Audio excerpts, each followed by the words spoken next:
Oh, hello there. I was just looking through one of my photo books that I've made in Lightroom Classic, and I thought, let's make a video about it and share with you. So that's what we're going to do today in today's video. We're going to create a photo book in Adobe Lightroom Classic. So before we get started, a couple things to be aware of. This capability is only in Lightroom Classic. It's not in Lightroom CC or the mobile versions. So you're going to have the desktop version of Lightroom Classic. That's step one. Step two is getting yourself a little bit organized and get ready to go. And then what I'm going to do in this video is walk you through laying out a book, the different options you have for doing that, setting up a cover, adding text to the cover, adding text to the spine of a book. So we'll walk through all the options. We'll walk through all the bits and pieces. So let's get started. So let's head over to Lightroom and take a look at what we're doing. So, all right, so here we are in Lightroom Classic. Step number one for creating a book in Lightroom Classic is to organize the photos you want to put in the book, put them in a collection just for the book. Okay, so what I'm going to do here, I'm going to do my 2020 favorite photos. I have about 97 photos in here right now, and I'm going to choose from those. I'm probably not going to have all 97 photos in the book, but yeah, it starts with a collection that has been pre-selected, if you will. So it's much easier to do it this way because just trust me, it is. Create the collection first. It's going to have all the images you want to potentially include in the book. You don't have to include them all. Okay, that's step number one. All right, let's talk a little bit about how this works, the service that's going to be used, and all that good stuff. So Lightroom and Adobe have a publishing relationship for these books with a company called Blurb, blurb.com. So that's blurb.com. So that's the service they use. It's nice. It's all integrated into Lightroom. All the layout gets done in Lightroom. Then you publish, and you can send it right to Blurb, or you can create a PDF if you wanted to use it yourself or on screen, or print it yourself. So here we go. Let's get started with the book. First step, I have my collection selected. My 2020 favorites picks. I have that selected, and then my next step is to click on the book module up here in the top of the module area. So I'm going to click on book. Now, when you do that, what Lightroom's going to do is think for a minute, and oftentimes what it's going to do is lay out, you're going to get like all the photos, one per page. You're going to get a like 97-page book I would have here, or 180 sometimes. It's just crazy. So the first step I always do after I click on book is do the clear layout. So right under here in the auto layout section, which is just below book settings, I clear layout. So I've got nothing here except for this is the minimal book you can have. It's a cover and one page, one photo, and then an outside back. That's all this is. So before we do anything else, here's what I suggest you do. This is the only place in Lightroom, and this is super important to do this, the only place in Lightroom where you have to save anything. It's in the book module. So as soon as you've cleared your layout, go ahead and click up here, right underneath where it says book, it says create saved book. Click that now, okay? It's gonna ask you to name the book. It by default will put it in the collection where the photos are located. So that's another reason to create the collection. So I'm gonna create the name. I'm gonna write my initials and then 2020 favorites. That's what I'll just call it for now. Okay. Now, double check these things over here. Uncheck include only used photos. Right now, I have no photos used. So I'm gonna turn this off because I wanna include all the photos. And I don't need to sync with Lightroom. I don't need to make virtual copies, and I don't need to set as a target collection. So for me, with this book, I uncheck all those, okay? I'm going to click create. Okay, and oh, hey, it did the auto layout again, so I got to clear the layout. So I'm just going to click clear layout again, and now you'll notice over here in my panels, my library, my organization stuff, in my 2020 favorites pick, there is a there's a new collection inside of that. It's got a new icon. It's the book icon. So this is the book layout for that, okay? Now I don't have to save anymore. You'll notice the save is gone. That very first step to save, though, is super duper important. Do that as soon as you make the book, as you clear the layout, because if you don't, and let's say you clicked on a different collection or you left the book module, all that stuff is gone. It's gone. It's the only time in Lightroom you have to save anything. So super important. All right, let's go back to the top. Let's talk about book settings. Then we'll get started with book layout. So there's some decisions to make before you do anything. And one of them is super important, and that's the size of the book. The size of the book. Because if you change the size after you get started with the layout may change, it may reflow, it may result in images that are low resolution. So choose the size first. So let's start with our size. And the size options we have are, let's see, we've got 5 of them. Five. So we have a small square book that looks like this. This is a 7 by 7 inch square book. 7 by 7 inch square. Then we go to 10 by 8 standard landscape. That's this size, 10 inches by 8 inches. Okay, you could do an 8 inch by 10 inch. You could do it portrait, so it would be spined on the long side. And then we have, I don't have a large square, the 12 by 12 inch. I don't have one of those. I do have the large landscape, so this is 13 by 11. You could also do, no, you can't do large portrait, just large landscape. Okay, so those are your basic sizes. For this book, I'm gonna make a standard landscape. It's a good size, it's a nice, this is coffee table size, this big 13 by 11, let's hold it here. This is kind of coffee table size, this is bookshelf size, okay? That's the size we're gonna make. So 10 by 8, boom, we're done. What kind of cover do you want? Okay, what kind of cover? Soft cover is like this. It's a little bit thicker paper than the insides, but it's still just a kind of a standard sheet of paper. That's soft cover. You can get any of these books in soft cover or hard cover. So this is a 10 by 8 soft cover, okay? And the other option is a hardcover dust jacket or hardcover image wrap. So this is hardcover, so it's a piece of cardboard. And then what happens is you have 2 choices of what happens with the cover image. This is called an image wrap. That's what this book is. The cover, the photo is printed and glued to the cover. A dust jacket will be like a book you would buy, a hardcover book where that sleeve, it's a printed sleeve that's not attached, is just folded around. I prefer the image wrap. It's just kind of slick and looks good. Okay, gets wrapped around on the inside, and then a piece of piece of gray paper is glued over the top. It's all finished, nice and tight, and really, really well done. So I'm going to go with a hardcover image wrap. You'll notice my price. You're going to see a price down here, an estimated price. It's $40.99 for these pages, okay?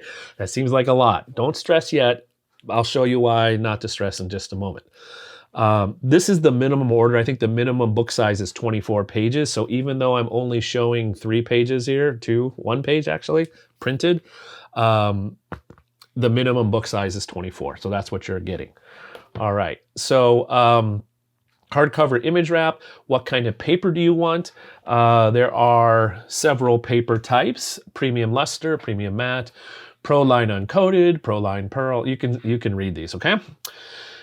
I generally go with premium luster. It's kind of a nice satiny look. My photos, I do like them because I have a lot of contrast in my photos, a lot of colors usually.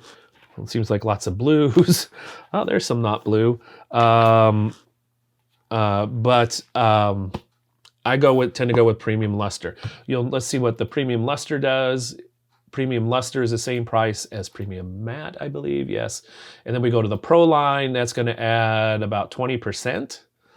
The pearl the pearl is going to add even more. And then the standard is going to be the least expensive. It's going to knock about 10% off. And lay flat books are the kinds there's a special kind of spine so that when you open them, you don't have this kind of hump in the middle. They'll just lay flat, and those do cost considerably more. Looks like, let's see, to be about 50% more. So it goes from $40 to $60 on a lay flat. So I'm going to go premium luster as my paper. Now, you can change your mind later on. You could change to a different paper. It's not going to change the layout. You could change the cover treatment. You can change from a soft cover to a hard cover, and it doesn't really change the layout, okay? The size is the most important part to pick first, though. Pick the size first. Okay, we got one more decision to make. Well, we don't have to make it now, but I like to make it now. We have the logo page. The logo page. And that's a little... Let me find it for you. At the very end of the book, if you choose the logo page, there will be this nice little gray print of the Blurb logo on an empty blank page. And that will save you if you include it. How much will it save if I turn it off? It goes from $40 to $50, so that's about 25% more. It's about 25%. $10 is, about 25% of 40. So it's a pretty decent savings. On books for myself, I will go ahead and choose that option, save that money.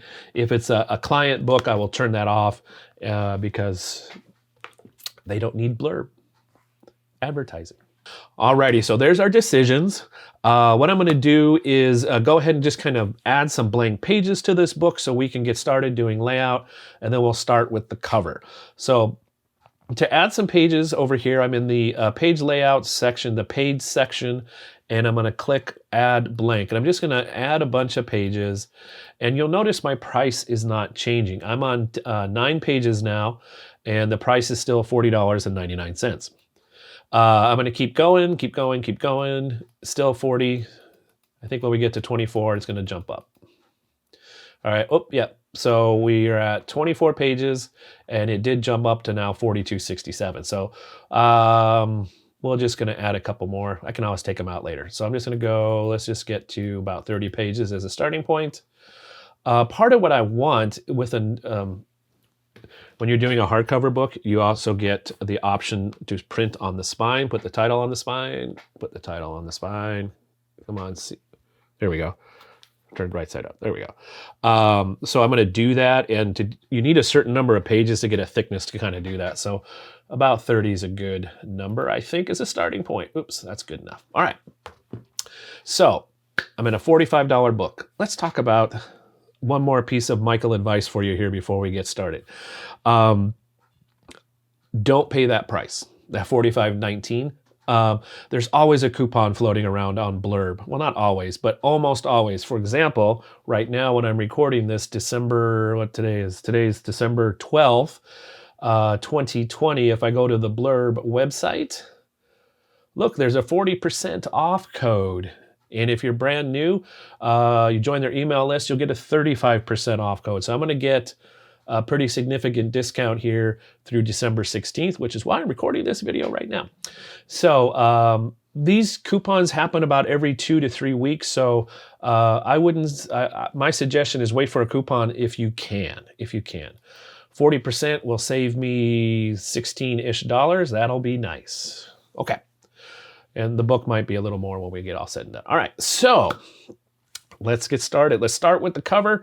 My strategy for choosing a cover image is to kind of find an image that I think that I'm most proud of for 2020, that works well for me, that is is representative of the year for me. And this was a crazy year. It was full of lots of different things. One of the things I felt a little bit is, like everybody, felt a little discombobulated is the best word. Can that mean you can be bobulated if you're discombobulated? Anyway, so I'm I'm going to choose an image. I'm going to choose this foggy road picture for now. I may change my mind later. You can change the size of this preview a couple different ways. I can zoom here in the thumbnail. And just now I've just got a couple pictures side by side or just one spread. I can also switch here in this view to just see one spread at a time or a single page at a time. You have multi-page, side-by-side pages, or just a single page. So I generally go with the multi-page, and because I do want to see the pages side by side and the page that came before and the page that came after. So I usually, here's the view I want. I usually want this view where I've got the pages that came before and the pages that came after. One of the fun parts I enjoy about doing this is the sequencing of the photos, is the order they go in to create a story. So, all right, so you'll notice when I created that cover, I just dragged the photo, dropped it on the place I wanted it to go. And that fills up the page with that image. And Lightroom has resized this to fit. So let's say it's not the crop I want though. So what I can do is by clicking on the image, I can now zoom. So if I'm clicking on this zoom, I can change the crop, I can reposition, and it will show you how it's doing, okay? Now, with this sizing, what happened, so I'm at 62% of my original image, it flashed this little exclamation point, and that's a warning. That's telling you, here's what it's telling you. I'm gonna click on it so you can see what it says. The photo may not print well at this size. It will print at 185 points per inch, and the minimum recommended is 200. So that's the warning you'll get if you resize an image too large for it to feel comfortable printing it so it'll look good. I'm okay most of the time with my photos at 160 to 200 points per inch. I'm okay with that. If I get down to 150 or lower, I get a little concerned, so I wouldn't worry about this, but that's not the crop I want. So let's go back, and then I'm gonna reposition this by just clicking and dragging. I do like the center alignment, so something like that. Boom. So I'm gonna leave it here for now. I do need a back cover. So what would be a complementary, this was taken the same day. I'm just going to click and drag and drop this image over there. Another foggy image. So I kind of feel that represents 2020, at least for me. I discovered I took about half the photos I did the previous year. So yeah. Do I want to reposition this crop or just leave it the way it was? I think that works. That's a pretty nice crop. So let's continue with the cover. So what I want to do is add a title to the front cover. I'm going to add my website to the back cover. And on the spine, I'm going to put the title on there as well. So let's start with the front cover. So I'm going to click on the front cover, and it's active with that gold bar around it. So next step is to go down to the cell and the text and the type, this area down here, and we're going to add the text. I'm going to do that in the page text in the text box. I'm going to click on page text, and it adds a box of text. You can see it says page text. So I can just type here, and my title is just going to be super simple, 2020. So 2020 is my title. So now what can I do? I can change the size of this. I can change a little bit the location of where this goes. And I can also change the font. So let's start with the font. The font I use for my stuff is a font called Axiforma. I'm just gonna type that here, start typing, and it should go to Axiforma. There it is. And we'll go bold here. And then we're gonna change the size. How big, I don't know. I'm just kind of eyeballing. And if you want to type a specific number, I'm gonna type 72 point, the opacity, so the see-throughness of the font, the type is there. If I wanted to change the color, I could click on this color and choose that. Right now it's just showing black and white, so I could change some different colors. Here's how I did that, how I changed the color from black and white. I clicked with the eyedropper in the color area, and I held and then I dragged to a different area in the image, and it will, well, actually anywhere on the screen it will sample a new color. So basically now I've activated the colors, and then I can just drag around and find a color that I like. You could even, I believe, can you just type numbers here? Yes, you could. So you could type RGB if you know a number of a color that you have. Like I have a blue that I use a lot. I don't remember the RGB off the top of my head. I'll have to look that up. It's not that. It's more like that. But I think I'm going to go to stick with black. All right, I'm going to stick with black. Okay, so that's my color. I can change my alignment. I'm going to go right align there. There's kind of like it there in that as you're facing the book, like I did here, I put it in the top left. I was being artsy and stacked the numbers. I'm going to leave them just like this, or I could move it to the top. So I'm clicking this text, page text area has a little rectangle when I select it, and then in the middle of the rectangle is a yellow gold square. So if I just click on that yellow gold square, I can reposition this vertically. I can't really go horizontally. I can't do left or right, but I can reposition this up and down. And then the other way I can play with left and right is in, where is it? It's the padding up here, the cell padding. So that will be, you can see it's padding from the left and right. It's basically a margin inside of this box. So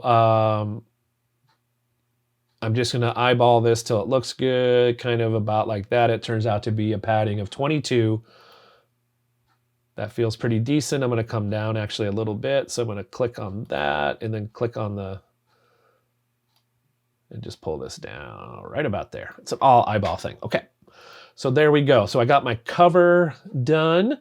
I'm going to, on the back, add my website address. So I'm going to click on the back cover. The cover is one page. Okay, so the front and back are one page. So to add text to the back, I can't use the page text because I've already used that for the cover. So for the back cover, to put some text on there, I have to use the photo text.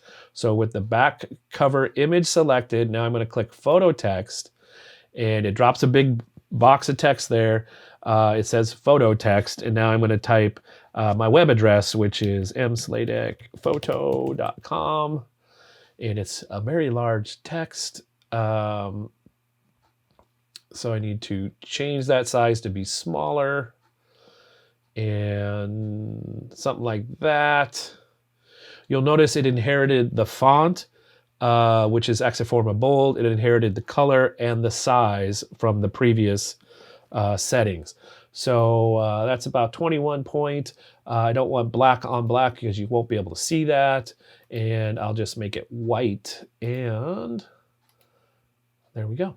So I've got to my web address. I'm going to probably unbold that. We'll just go to book. Don't need to yell my web address. And we'll leave it like that for now.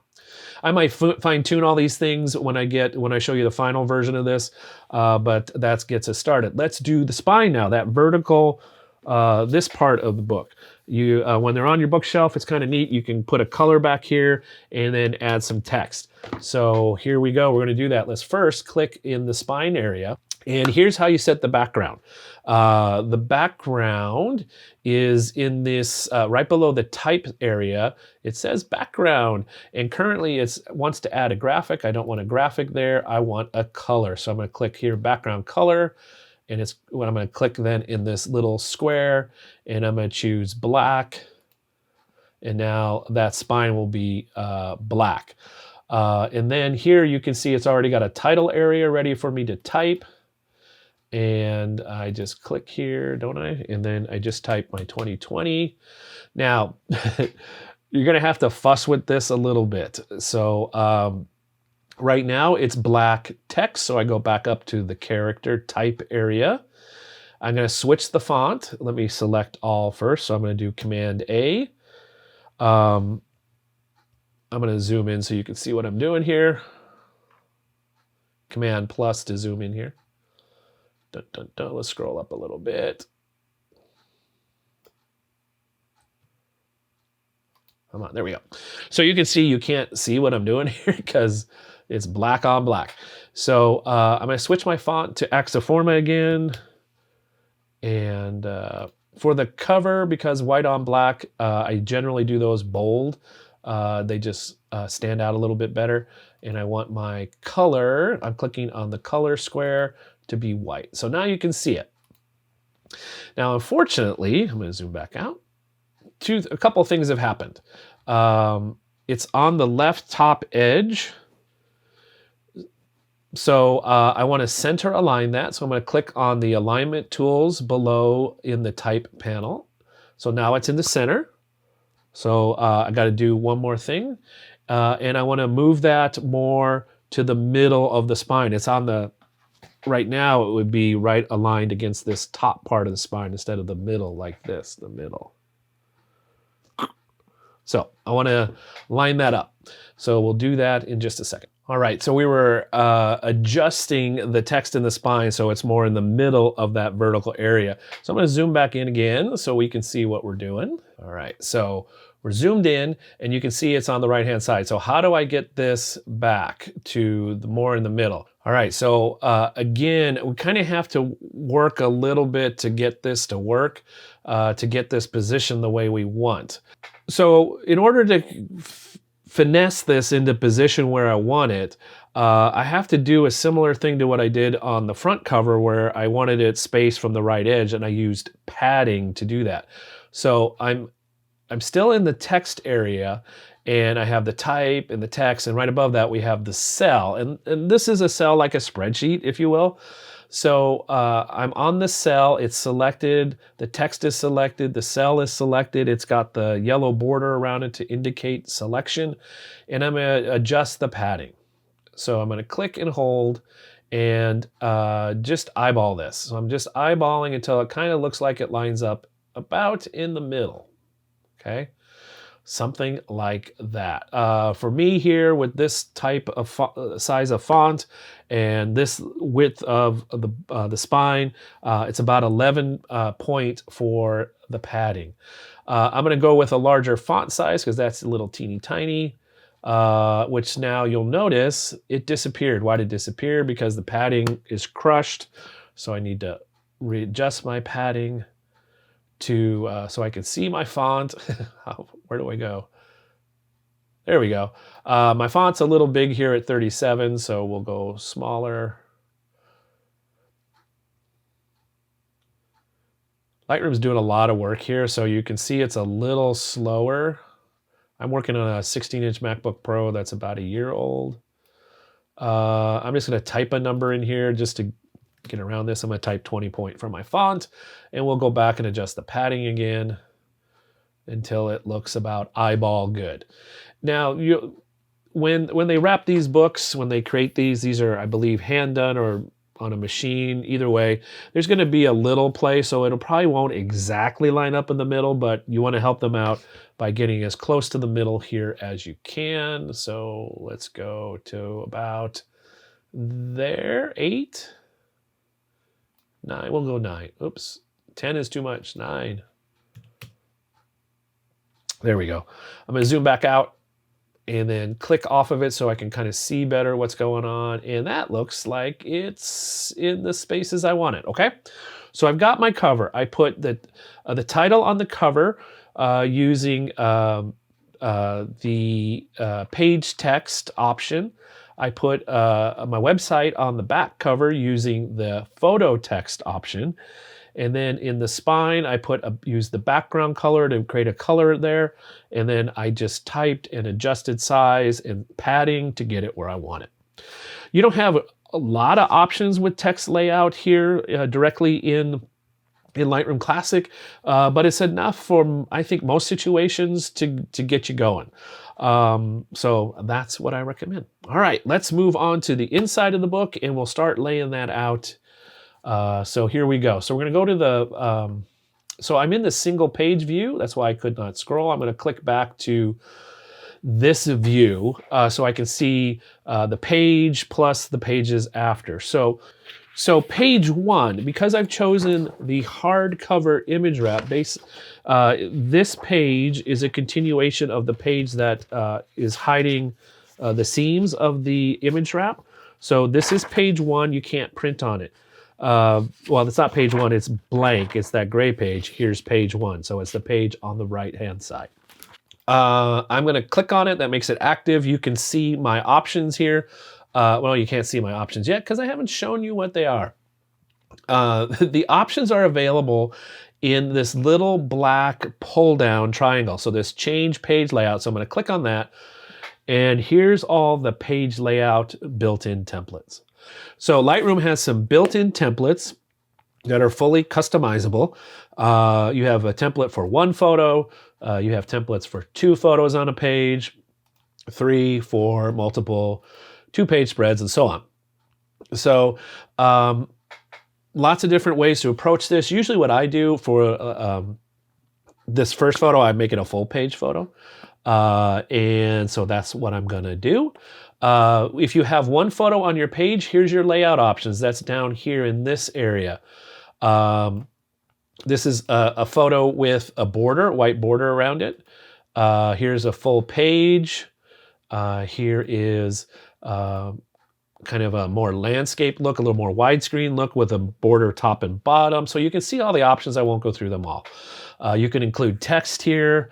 This one would include text top and bottom. So you have a text box you can type there, text you could type there. So it's pretty cool.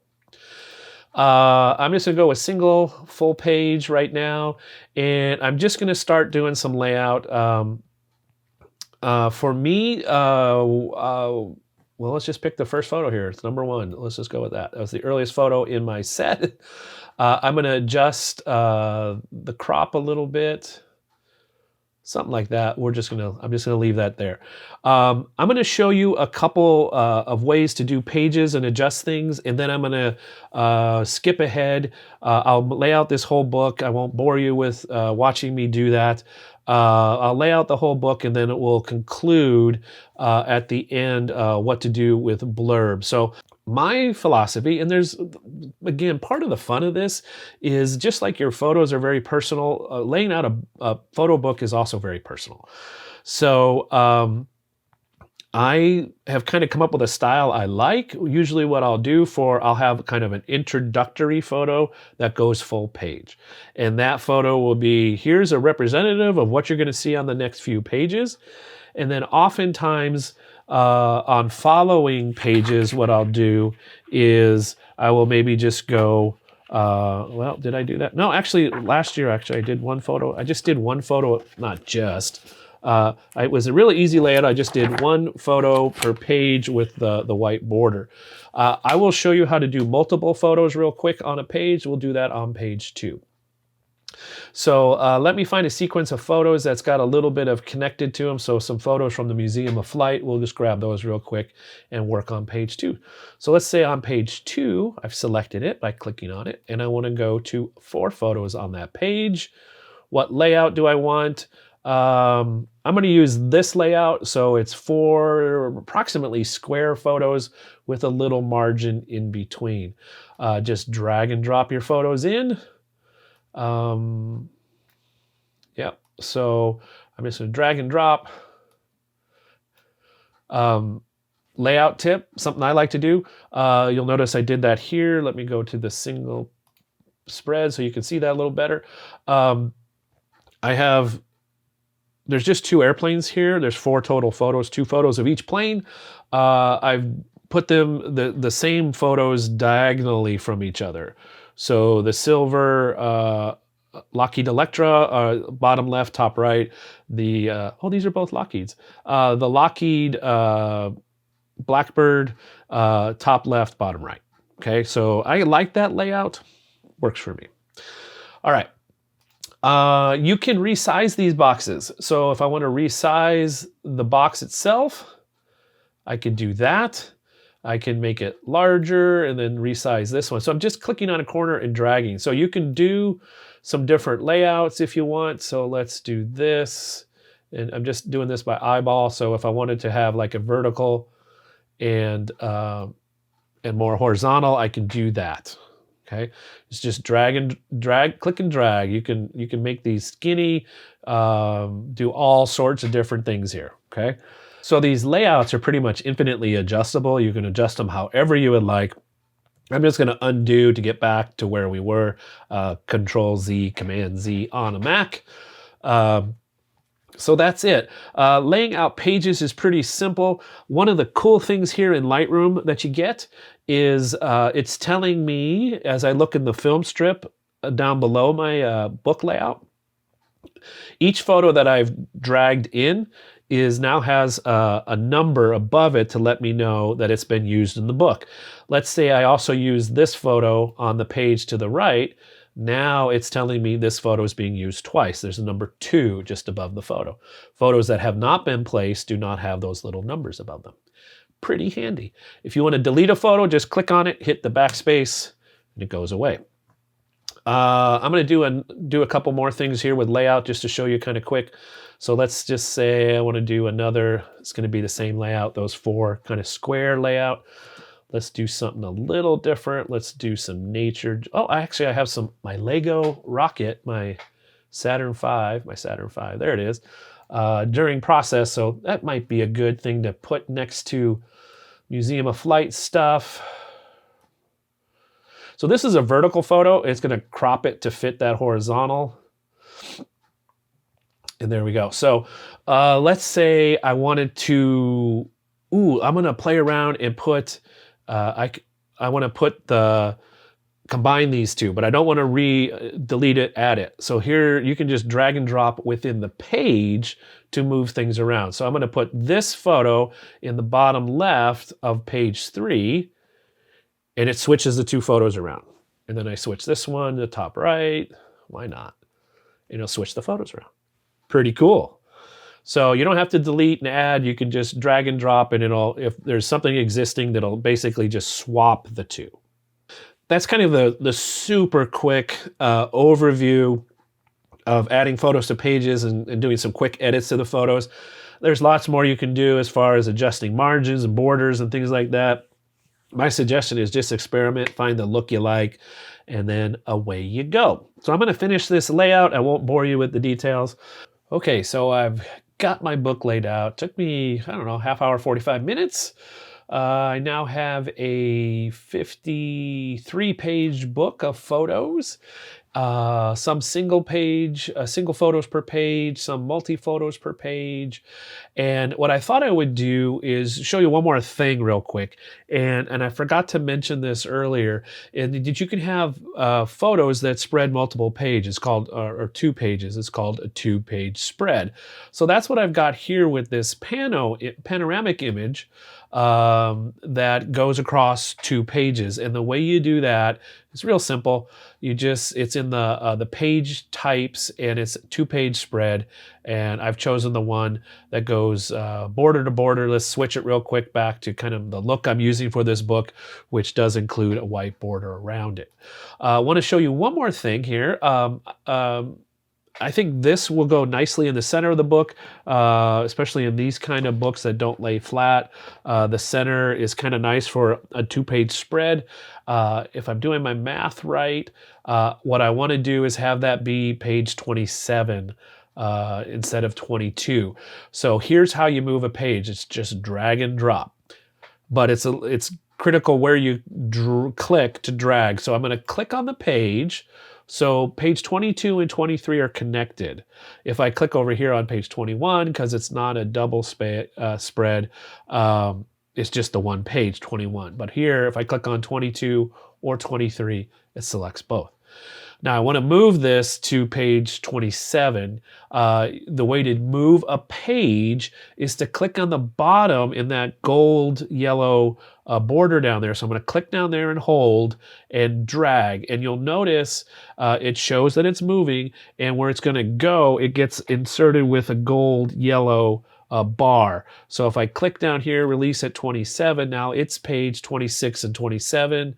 And the other pages moved forward. So drag and drop for moving pages around, super simple.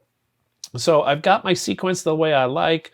I tend to sequence by a little bit by mood, and I do a little by, in this book, which is for the year, sequentially starting in January, winter months, and then moving ahead. But then I try and group by color often, or texture, and things like that. So that's what I've done, and we're ready to go. So you've got a couple options now of what to do with this book. You can send it to Blurb, and they will print and return you one of these fancy, awesome books. If I do that, it's going to cost me $55.27 with the book as specified here, less my 40% discount coupon I'm going to apply. So whatever that math works out to. The other option I have is to export this to a PDF. So down here in the lower left, click Export to PDF, and you'll have a copy on your computer with this layout. And that's kind of cool. So you can potentially throw that to your website, send it to someone for a client for proof if you're doing that kind of thing, or just to have, or if you have a printer of your own, you want to print your own either single pages, or if you have some bookbinding capability. You'll get 2 files with that. The cover prints separate from the insides, so you'll get 2 PDF files. Also, you will not get the spine in. I don't think you get the spine, or do you? Maybe that's part of the cover. I don't remember. So there you go. So we're done with our book. We're ready to rock and roll. Depending on where you live, one more last tip for working with Blurb. I live in the Seattle area. Blurb uses, I think, a bunch of different local printers, or maybe they're all based here in Seattle, but at least in Seattle, I know I don't pay for the rush shipping. I just pay for the standard shipping. And that usually gets it here the second day after it ships. I'm assuming they have a plant nearby here in the Seattle area in the Northwest. Usually from when I order to when I receive the book is about 6 to 7 days, working days. So it goes pretty quick. You get these awesome books, and then the advantage is now you can hold your photos. And there's something so magical, so awesome about that. Printing them and putting them on the walls is awesome, but there's something even more special, I think, about books of photos. That take the time to look through these and remember the moments that go with that. This is a little book from when I went to London in 2018 with my wife, and I just smile when I look at it. It's different feeling than looking at it on my phone, on my computer screen. So highly recommend printing books. They're great gifts for friends and family, or for yourself, or as I'm doing here, a keepsake for the year 2020. I hope you've enjoyed that. I hope it's been helpful. If you have any questions, please leave them in the comments below. I'd love if you subscribe to this YouTube channel. We're going to do more Lightroom stuff and other photography things in the days and months and years ahead. So I would love to have you join me on that journey. If you have any questions, as I mentioned, please leave them below. Love to hear from you. And I look forward to further adventures here on this photography YouTube channel. So until I see you again, have fun creating images, and stay safe, stay well. And because it's the end of 2020, here's to 2021.